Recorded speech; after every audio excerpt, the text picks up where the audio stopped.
Muy buenas tardes. Nos encontramos en una nueva vocería social desde el Palacio de la Moneda, pero en esta oportunidad con un panel de puras mujeres, y nos sentimos muy orgullosos de poder compartir esta vocería con nuestra subsecretaria de Evaluación Social, Alejandra Candia, a quien le agradecemos estar hoy día con nosotros, y muy especialmente a dos instituciones que han colaborado profundamente para que los resultados que hoy vamos a entregar pudieran ser una realidad.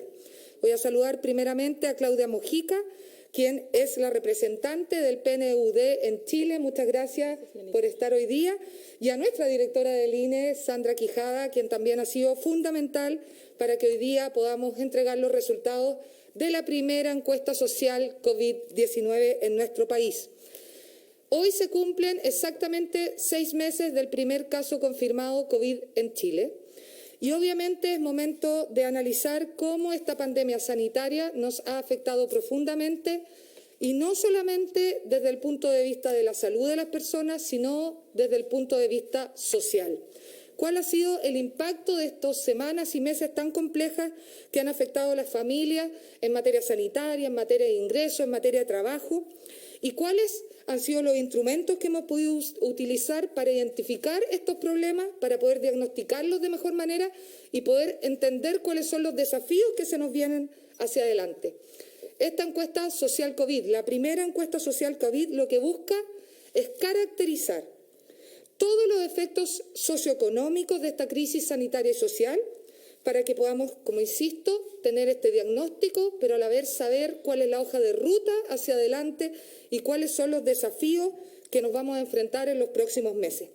Esta es una encuesta social que se hizo de manera telefónica durante el mes de julio, terminó el día 7 de agosto, pero para ahondar en de qué trata esta encuesta social COVID, vamos a darle la palabra a la representante del PNUD, Claudia Mojica.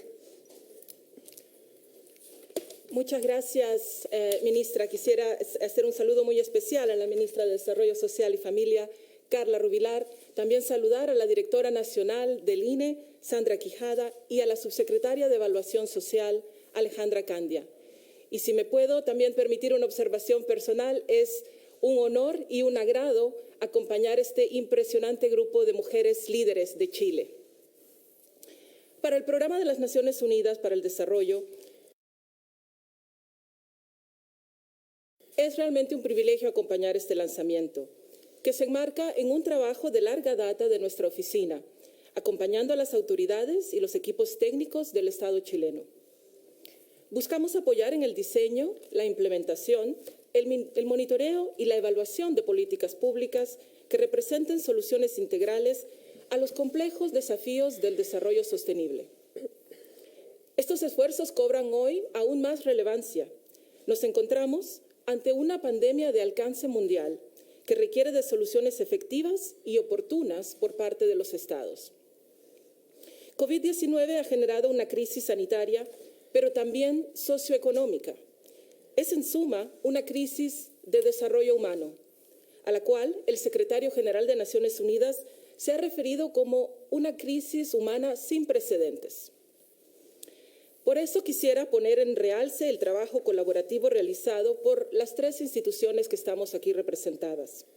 El resultado, como lo vamos a ver ahora, es una herramienta que permite contar con un diagnóstico actualizado respecto de la extensión y la profundidad de los impactos que ha tenido la pandemia a través del país. Desde PNUD, nuestro objetivo es que estos datos sean un insumo para el trabajo que lidera el Gobierno Nacional en el diseño de respuestas para asegurar una recuperación inclusiva. Y en el espíritu de la Agenda 2030 para el Desarrollo Sostenible de Naciones Unidas, esperamos contribuir a que sea una recuperación que no deje a nadie atrás. Los datos que se pondrán a disposición del público permitirán también al mundo académico y a la sociedad civil realizar sus propios análisis y presentar sus propias contribuciones.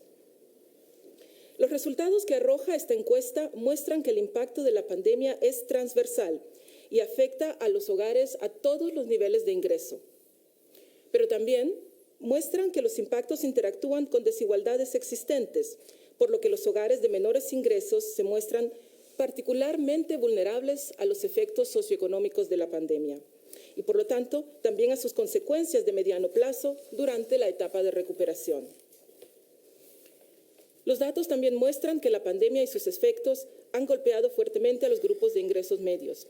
Por eso nos sumamos a lo que han expresado repetidamente las autoridades del Gobierno Nacional en cuanto a la necesidad de continuar desde la política pública con el diseño e implementación de apoyos pertinentes para abordar las vulnerabilidades que se han relevado para los hogares. Quisiera destacar otro punto que se vuelve a poner de relieve y es el vínculo con las brechas de género. La situación actual podría estar contribuyendo a que se refuercen estereotipos de género relacionados, por ejemplo, con la participación laboral de las mujeres y la distribución de tareas dentro de los hogares. También amenaza con impactar negativamente los avances que Chile ha mostrado consistentemente en la materia durante la última década. Los datos indican que los impactos de COVID-19 se manifiestan en diversas dimensiones del bienestar, como la salud, educación o la seguridad alimentaria, y que estas manifestaciones se acumulan o se superponen. Esta acumulación de impactos hace suponer que la recuperación no será igual para todos los hogares y nos alerta sobre 3 líneas que debemos monitorear de cara al futuro.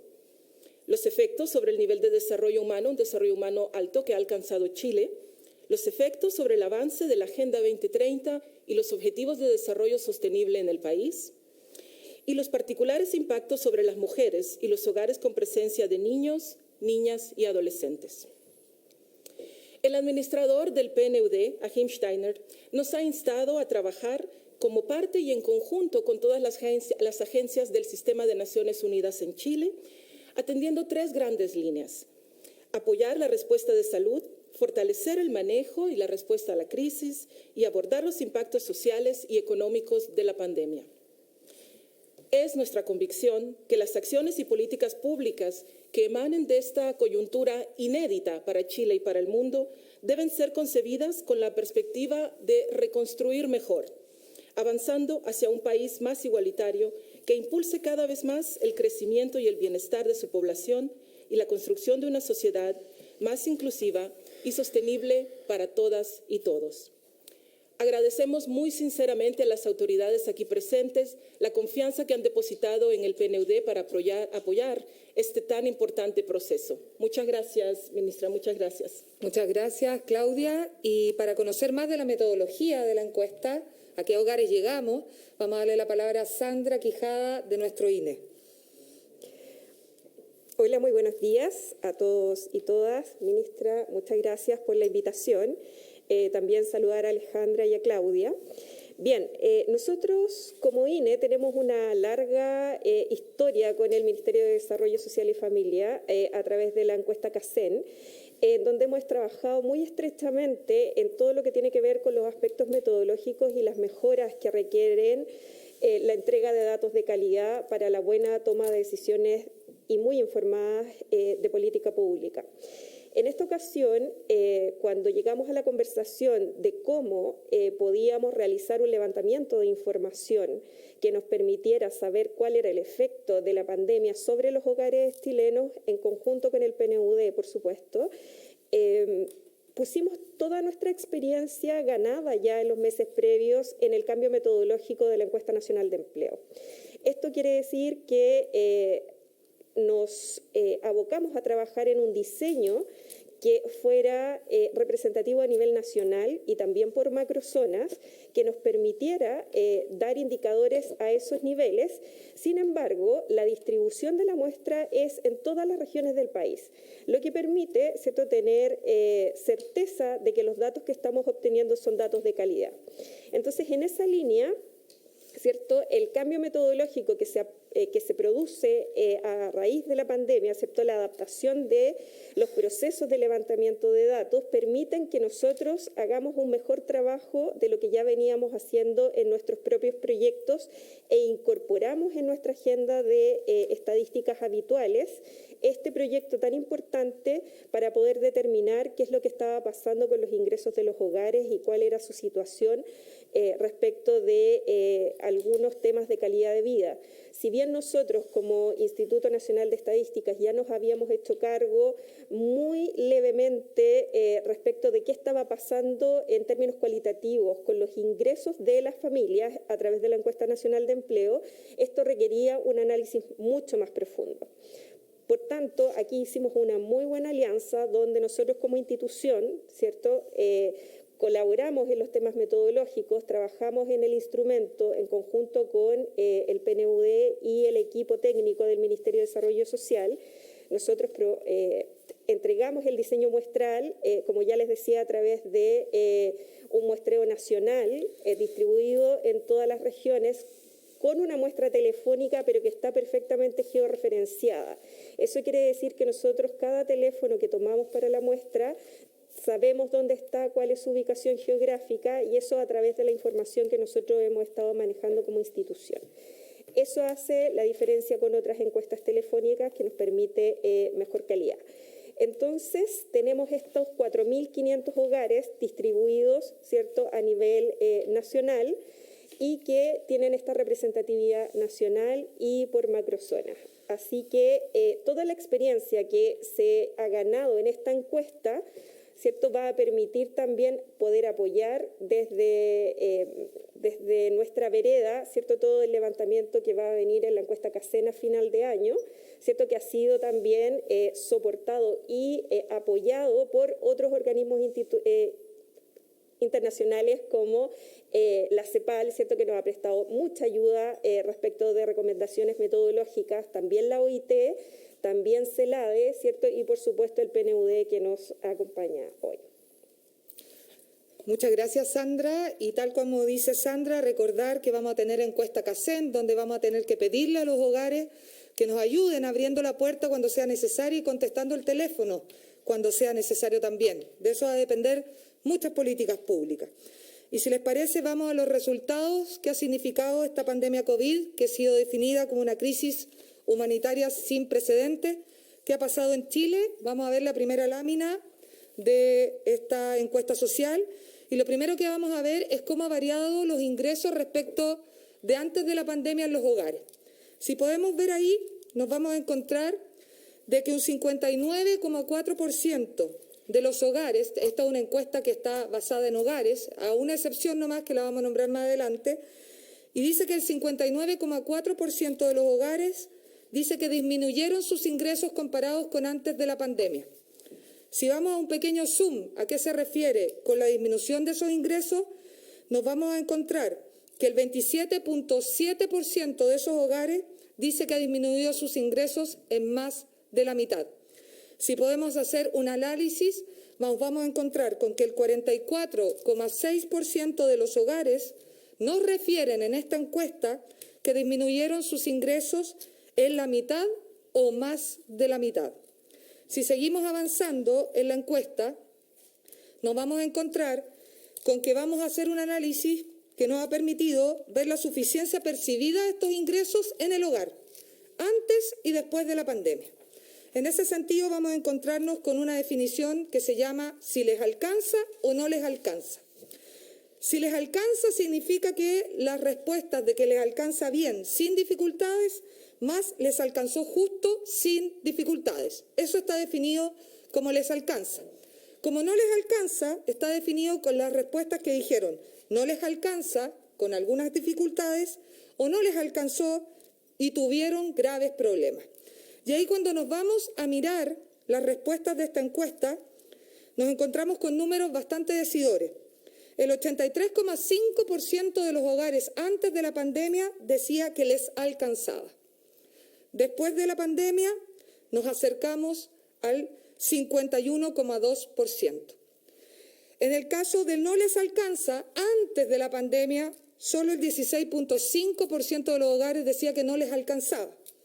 Lamentablemente, porque seguimos viviendo la pandemia, el 48,8% de los hogares dice que no les alcanza, acercándose muchísimo al porcentaje de hogares que dice que sí les alcanza. Esto lo vamos a ver en mucho más detalle haciendo un zoom con la subsecretaria Candia. Muchas gracias, ministra. Efectivamente, cuando hacemos un zoom en aquellos hogares que declaran que durante la pandemia no les alcanzan los ingresos totales del hogar, vemos que esto ha tenido un efecto bastante transversal en los hogares de Chile, pero particularmente en hogares que son liderados por una mujer y también los hogares de menores quintiles de ingresos. Tal como se ve acá, si ustedes revisan la gráfica que nos acompaña, dentro de los hogares que no les alcanza durante la pandemia, un 52,7% de ellos están liderados por una mujer. Y tanto para el quintil 1 como para el quintil 2, 2 de cada 3 hogares del quintil 1 y del quintil 2, de los hogares de mayor vulnerabilidad de Chile, declaran que no les alcanza, lo que significa que son hogares que hoy día, tanto de los primeros quintiles como los liderados por una mujer, los que están enfrentando sin duda una situación más compleja durante esta pandemia.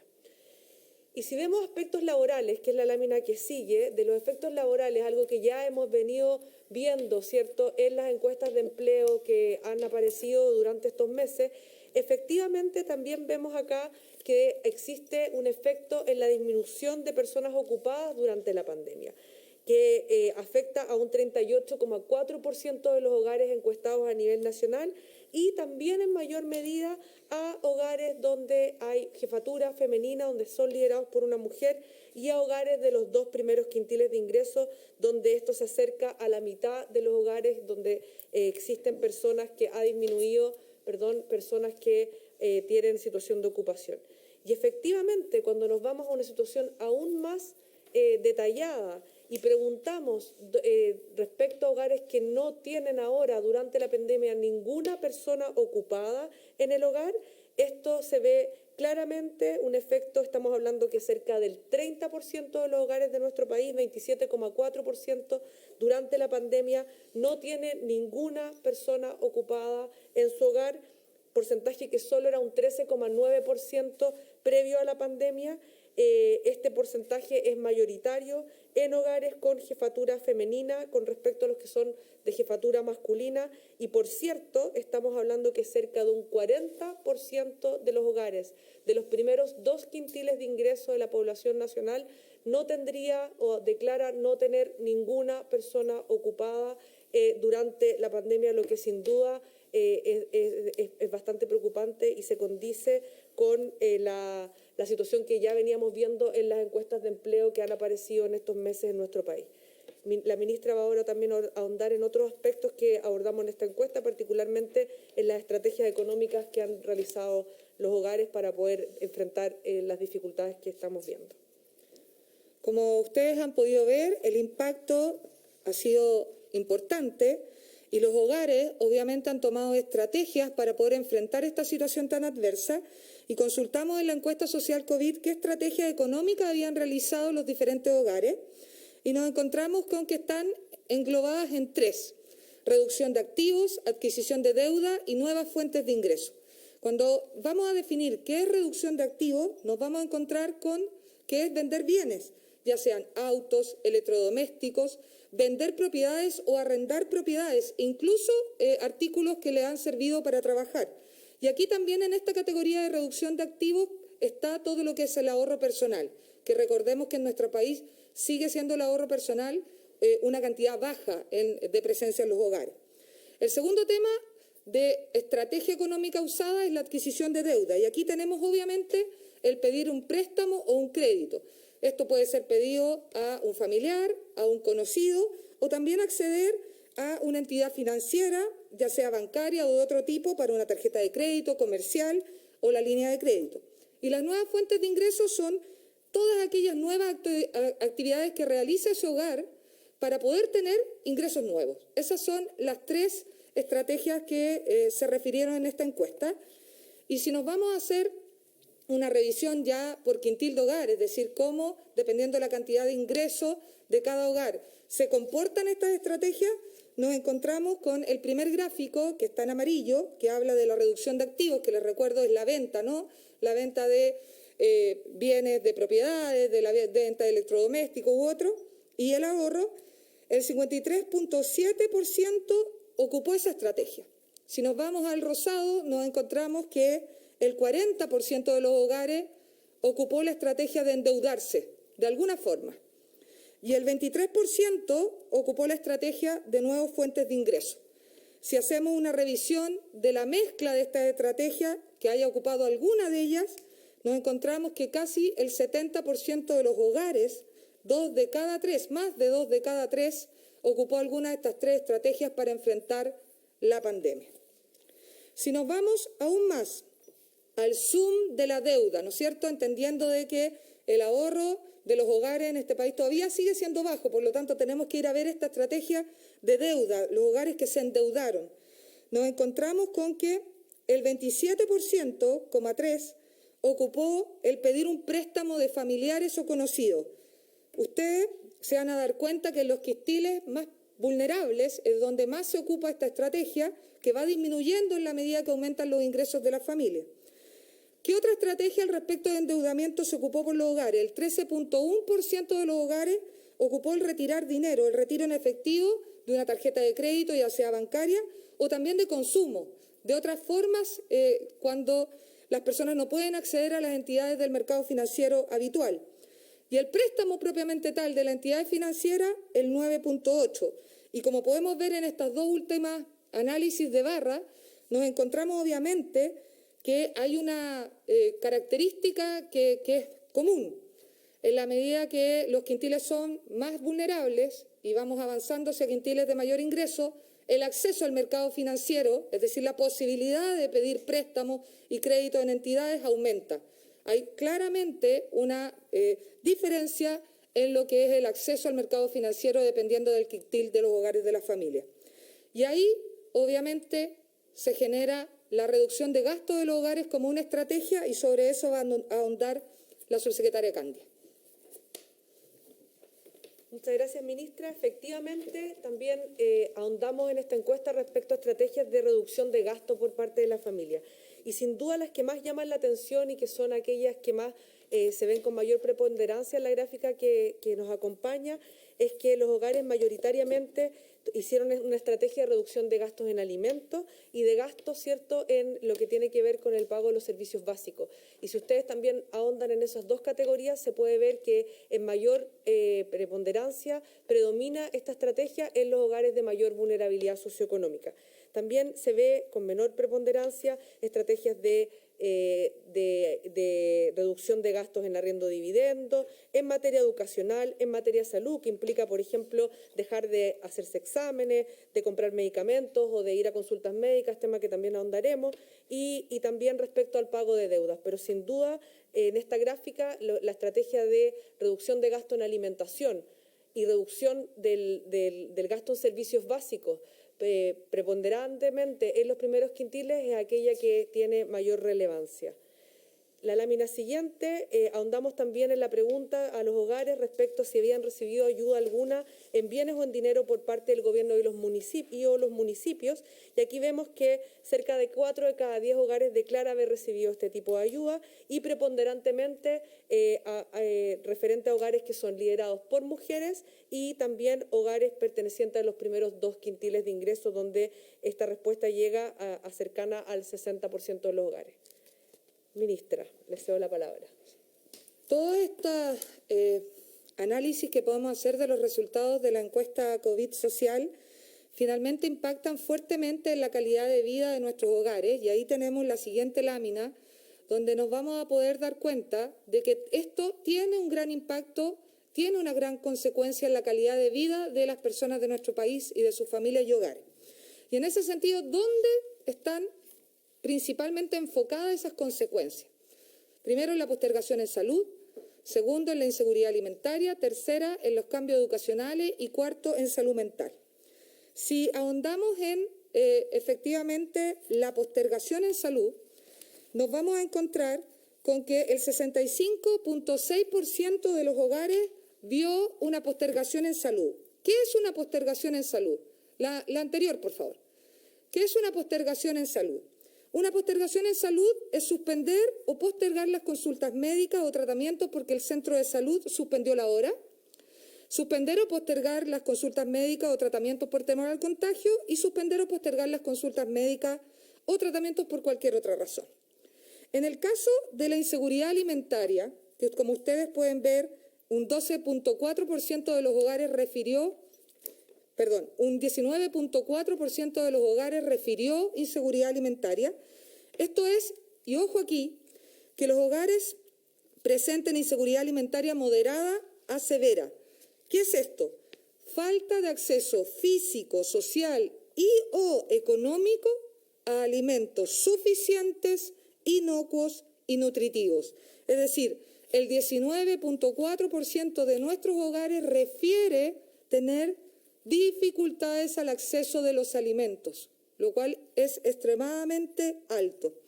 También vimos, como pueden ver ahí, que el 12.4% de los hogares refiere intención de tener cambios educacionales. Esto es una intención. Si continúa la crisis COVID, si continúa la pandemia, ¿ha pensado en sacar a los niños o niñas del establecimiento en que están a uno más barato? ¿Ha pensado sacar a sus niños o niñas de un establecimiento que están a uno gratuito o retirar definitivamente a uno de los niños del colegio? Y en el caso de salud mental, el 21.4% de los hogares, y en este caso pasamos de hogar a persona, porque medimos aquí las personas mayores de 18 años que refieren tener síntomas de un estado ansioso o una depresión. Y ahí nos encontramos con 21.4% de esas personas que obviamente califican en lo que es la categoría obviamente de trastornos de salud mental moderado a severo porque tienen síntomas. Aquí quiero aprovechar de agradecer a dos instituciones que nos ayudaron en el caso de estos indicadores, a la FAO, que nos ayudó a construirlo, y en el caso de salud mental, al Núcleo Milenio de Salud Mental, que nos ayudó en este seguimiento. Si nosotros nos vamos efectivamente a el Zoom de hogares de salud, quienes habían postergado los tratamientos de salud por razones no económicas, es decir, todos los hogares que dejaron de atenderse por una razón que no fuera tener ingresos, por otras razones, nos encontramos con que el 65.6%, como les dije anteriormente, lo había realizado. ¿Y cuáles son las principales razones?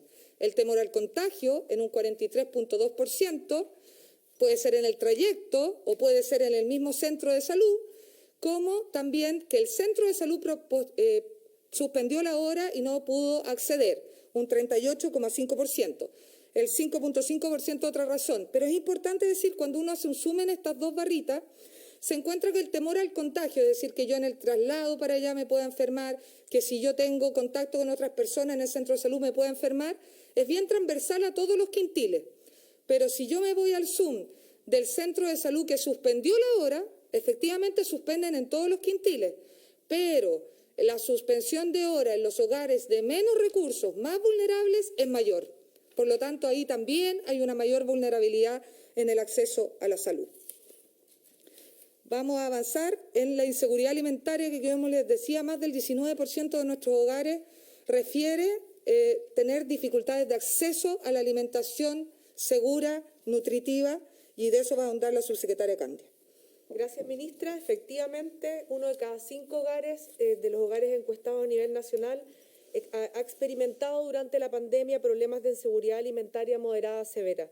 Y nuevamente nos encontramos con un diagnóstico bastante parecido al de otras situaciones complejas durante la pandemia, que efectivamente son los quintiles más bajos, los hogares liderados por una mujer, y en este caso, mayoritariamente, los hogares también que han declarado que sus ingresos han disminuido de manera fuerte, los que están más afectos a este problema. Si ustedes se fijan, en el caso de los quintiles más bajos, 30% aproximadamente de los hogares pertenecientes a los quintiles 1 y 2 han experimentado durante la pandemia inseguridad alimentaria moderada a severa.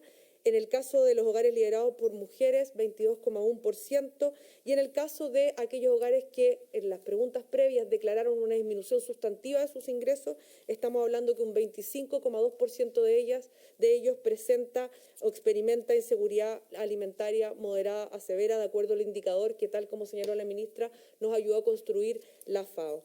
Y respecto al tema de salud mental, en colaboración con el Núcleo Milenio de Salud Mental, hablando a nivel de personas mayores de 18 años que han experimentado síntomas de ansiedad y o depresión, de acuerdo a cómo los expertos definen estas materias.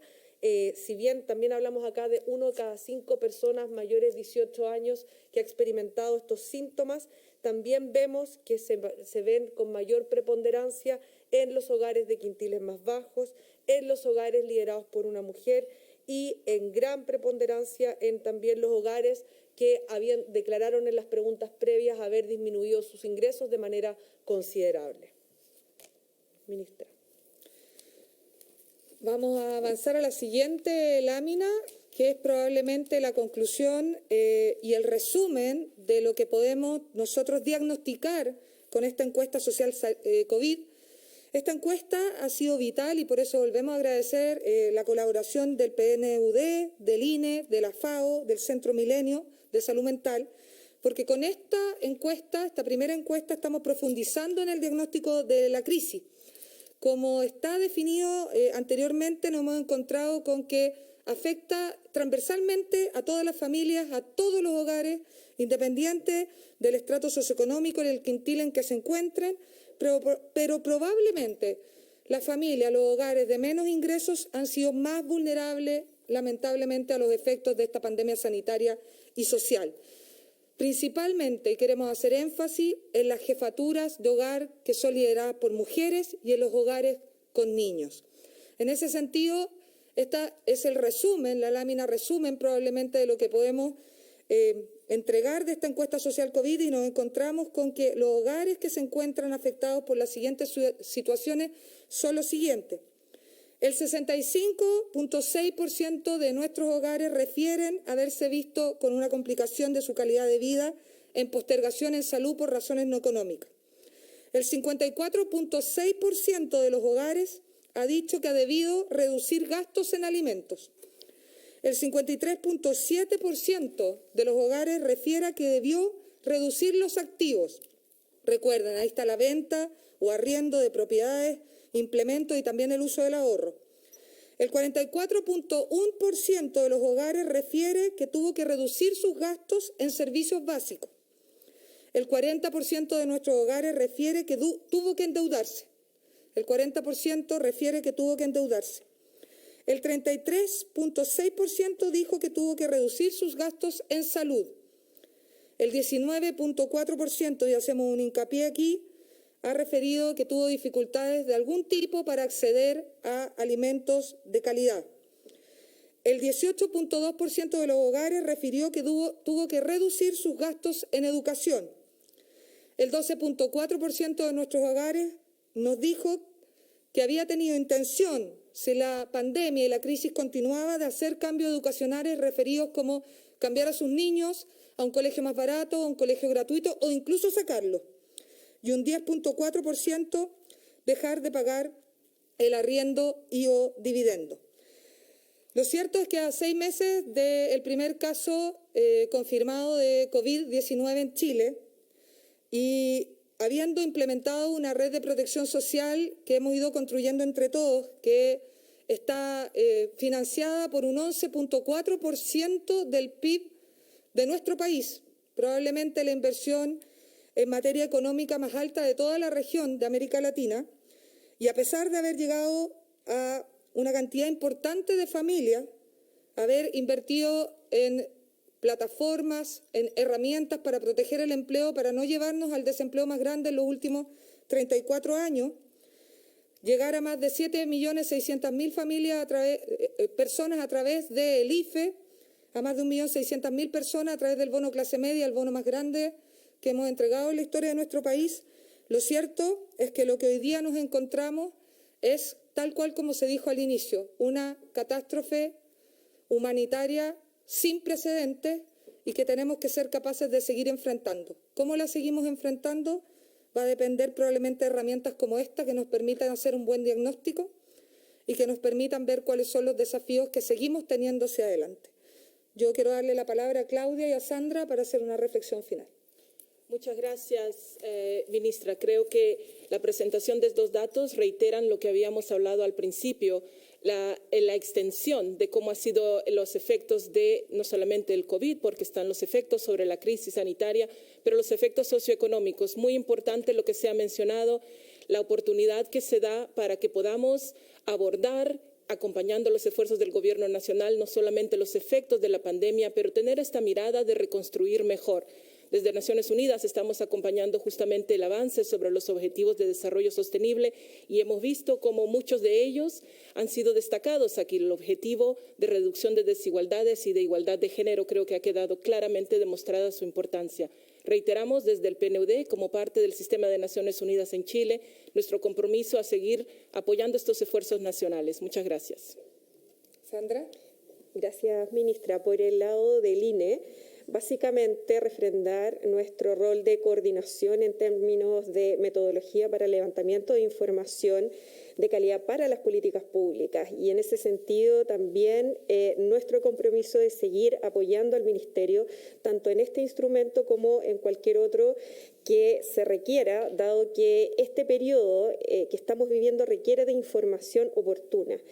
Y en esa línea es que hemos estado trabajando tanto con el Ministerio como con otros organismos internacionales. Así que muy disponibles y, por cierto, que esta información es necesaria tanto para el diseño y la evaluación que hay que hacer de las políticas que se están aplicando. Muchas gracias, Sandra. Y por último, darle la palabra a Alejandra al respecto de cómo vamos a continuar metodológicamente. Vamos a continuar, esta es una primera. ¿Vamos a hacer los esfuerzos por una segunda? Sí. Bueno, muchas gracias, ministra. Aprovechar de sumarme a los agradecimientos a las dos instituciones que nos acompañan, sin las cuales hubiese sido imposible tener en la oportunidad y en la masividad, ¿cierto?, de lo que hicimos a nivel con representatividad nacional y también por macrozonas a nivel regional, de poder contar con diagnósticos para lo que viene y para lo que estamos haciendo, obviamente desde el primer día, en la construcción de una red de protección social que permita apoyar las consecuencias que ha tenido esta pandemia a nivel nacional de manera tan importante y de manera tan relevante en los hogares de mayor vulnerabilidad y también especialmente liderados por mujeres, con niños y tal, todo lo que vimos acá. Agradecer también al equipo del Ministerio que trabajó sin descanso también para poder tener estos resultados de manera oportuna, porque los diagnósticos, además de lo importante es tenerlos, es contar con ellos, pero también contar con ellos de manera oportuna para poder seguir alimentando la toma de decisiones. Y tal como ya adelantaba la ministra, la idea es que con esta muestra, ¿cierto?, que ya tenemos, gracias al esfuerzo de INE, de PNUD y del trabajo mismo del Ministerio de Desarrollo Social y Familia, poder obviamente trabajar en un segundo levantamiento de manera panel, de poder contar con información de estas mismas familias en un par de meses más para poder hacer seguimiento a los efectos que están teniendo y que están siendo quizás de manera más permanente o los que están siendo de manera más transitoria, de tal manera poder de esta forma diseñar política pública oportuna y efectiva para poder abordar los desafíos socioeconómicos que nos ha traído esta crisis sanitaria. Muchas gracias, ministra. Muchas gracias y damos pase a las preguntas. Muy buenas tardes. Quisiera hacerles dos consultas. Primero, casi el 60% de los hogares declara haber visto reducidos sus ingresos. Es una cifra bastante alta. ¿Se extenderán los beneficios? ¿Cómo se busca reducir o revertir estos números?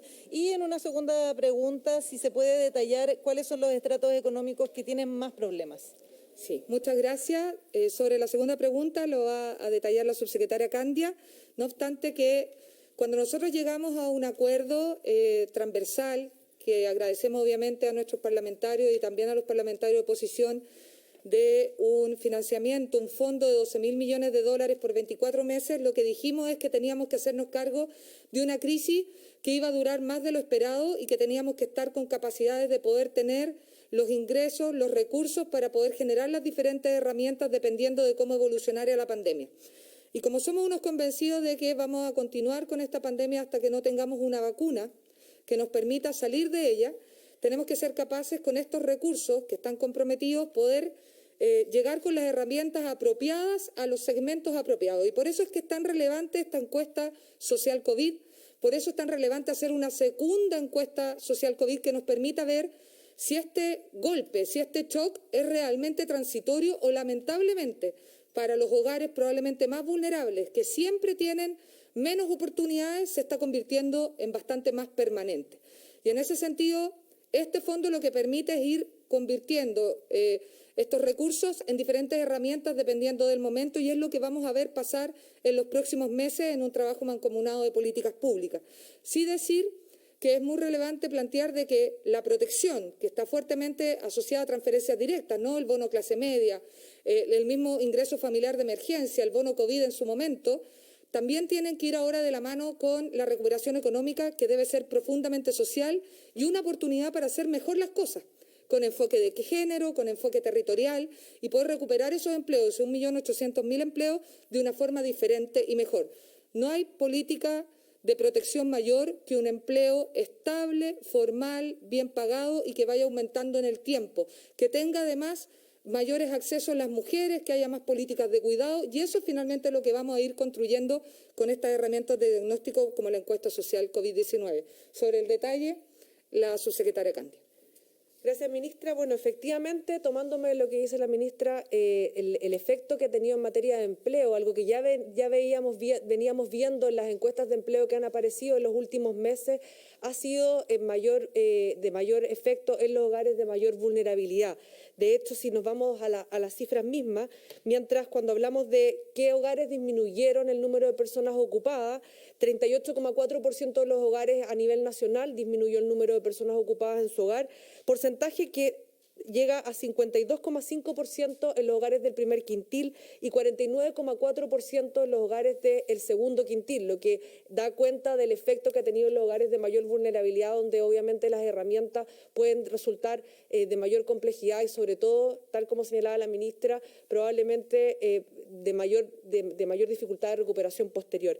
Igualmente, cuando nos vamos a la pregunta que es un poquito más compleja, que dice relación con hogares donde ya durante la pandemia no hay ninguna persona ocupada, esa es una pregunta que evidentemente también nos preocupa. ¿En qué sentido? En que si bien a nivel nacional este porcentaje tiende también a ser preocupante, estamos hablando de que el 40% de los hogares que pertenecen a los 2 primeros quintiles durante la pandemia no solamente redujo el número de personas ocupadas, sino que no cuenta con ninguna persona ocupada, lo que, tal como señalaba la ministra, es de gran preocupación de nosotros en el sentido de que es el empleo, sin duda, la mayor y la mejor herramienta para poder mejorar la situación socioeconómica del hogar, sus oportunidades, su calidad de vida, etcétera. Así que esto se cruza con otros indicadores, el de salud mental, el de inseguridad alimentaria, los efectos que está teniendo esta falta de oportunidades laborales, ya sea por los confinamientos o por la disminución de la actividad económica, es lo que se releva acá en mayor preponderancia en los hogares de mayor vulnerabilidad socioeconómica.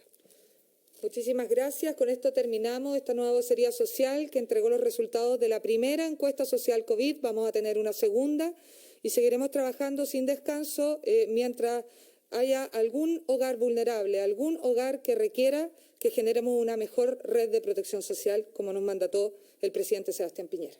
Muchas gracias.